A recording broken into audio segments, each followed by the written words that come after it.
মধ্যে সবচেয়ে বড় গরু হচ্ছে এই পাশে, এটা বিক্রি হলো 2,75,000 টাকা, এই কালো গরুটা।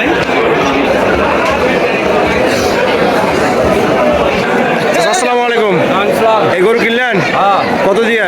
280। 2,80,000। আচ্ছা আচ্ছা, বাজার কেমন আজকে? বাজার আছে নেওয়ার মতোই আছে, কিন্তু আমদানি কম। কতক্ষণ থেকে বাজারে ঘোরাঘুরি করলেন আর কি? ঘন্টাখানেক। বাজারে গরুর উপস্থিতি কেমন? উপস্থিতি কম মনে হচ্ছে, একবারে কম। দামও কেমন? দাম আছে মোটামুটি নাগালের মধ্যেই আছে। ও আচ্ছা। আসসালামু আলাইকুম, আমরা 2026 সালের কোরবানি উপলক্ষে আমরা কিছু তথ্য আপনাদের আপডেট জানাবো, যেটা গত বছরের সাথে তুলনা করব এবং বহির্বিশ্বের সাথে তুলনা করব। আর এর সাথে মজার একটা বিষয় আপনাদের জানাই, বিষয়টি হচ্ছে বাংলাদেশ কিন্তু কুরবানির দিক থেকে মুসলিম বিশ্বে 1 নাম্বার, এই কুরবানির বাজারের দিক থেকেও মুসলিম বিশ্বে 1 নাম্বার। তো আমরা এইসব দিক আজকে আপনাদের তুলে ধরবো, কোন কোন কারণে আমরা আসলে মুসলিম বিশ্বে গরু কুরবানির ক্ষেত্রে বা গরু বাজারের ক্ষেত্রে 1 নাম্বার, সেটা আজকে কয়েকটা দেশের সাথে তুলনা করবো। চলুন তাহলে আমরা এই তথ্যগুলো জানি। বাংলাদেশের গবাদি পশু কেন্দ্রিক যে অর্থনৈতিক লেনদেন প্রায় 70,000 কোটি টাকা, এটা আমরা 2026 সালের তথ্য আপনাদের জানাচ্ছি। আর আজকে মুসলিম বিশ্বের মধ্যে আমি বললাম যে মুসলিম বিশ্বের মধ্যে 1 নাম্বার কোরবানি বাজার হচ্ছে বাংলাদেশ। তো এর কয়েকটা দিক আমরা আপনাদের তুলে ধরবো। গত 1 দশকে কুরবানির গরুর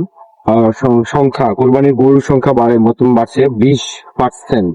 আমি আবার বলছি, গত 1 দশকে কুরবানির গরুর সংখ্যা বাড়ছে 20%। প্রাণী সম্পদ অধিদপ্তরের তথ্য মতে 2015 সালে গরুর সংখ্যা ছিল 85,000 থেকে 88 লাখ কুরবানি। আর 2024 সালে এসে তা এসে দাঁড়িয়েছে 1,04,00,000। গত 1 দশকে কুরবানির পশু বেড়ে যাচ্ছে 17 থেকে 18 লাখ, এবং 2026 সালে এসে এর বর্তমানে কুরবানি গরুর হিসাব, একটা আনুমানিক হিসাব করা হয় 1,23,33,000, 33,840টি পশু সরবরাহ আছে।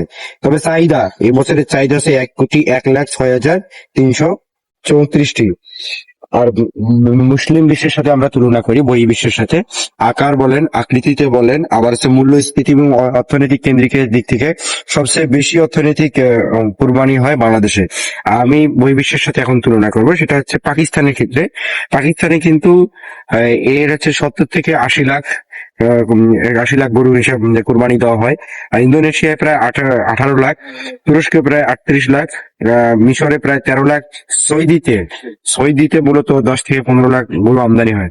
তাহলে আমাদের অন্যান্য দেশের তুলনায় আমরা এই বাংলাদেশে বেশি পরিমাণ গরু কুরবানি হয়। প্রাণী সম্পদ অধিদপ্তরের তথ্য মতে আরেকটা জিনিস আমরা আপনাদের জানিয়ে থাকি, প্রতি বছর বা এবছর 22 লাখ পশু আমাদের উদ্ধৃত থাকবে, যেটা আমাদের চাহিদা ছিল 1,23,33,840 গরুর সংখ্যা ছিল, এবং সেটা এখন 22 লাখ আরো বেশি থাকবে কুরবানি হওয়ার পরও। আমরা এতক্ষণ কুরবানির হাট এর গরু দেখালাম, কুরবানির বিভিন্ন পশু দেখাইলাম, এবং এর আগের কয়েকটা ভিডিওতে আমার গরু বিভিন্ন বাজারের পরিস্থিতি দেখা আছে। আর আজকেও আমি একজনকে, বিশেষ করে একজনকে যিনি ওই গরু কিনছে, তার সাথে কথা বললাম, তার সেটাও আমরা দেখালাম। সর্বোপরি বিশ্বের মধ্যে বাংলাদেশে কুরবানির জন্য 1 নাম্বারে। আর আপনাদের 1 নাম্বারে হওয়ার কারণটাও বললাম, সবচেয়ে বেশি অর্থনৈতিক লেনদেন এই গরু কেন্দ্রিক হয় কুরবানি ঈদে। আর আরেকটা কারণ হচ্ছে কি, এখানে যে গরুর বাজার বা গরুর দাম, এগুলো সব মিলিয়ে 1 নাম্বারে আছে, বিশ্বের মধ্যে 1 নাম্বারে আমাদের বাংলাদেশ আছে কুরবানি গরুর ক্ষেত্রে। আমাদের ভিডিওটি যদি ভালো লাগে থাকে, আমাদের ইউটিউব চ্যানেলটি সাবস্ক্রাইব করবেন, এবং ফেসবুক পেজ আছে, ফেসবুক পেজ আমরা আরমান হীরা এগ্রো 2.0 দেওয়া আছে।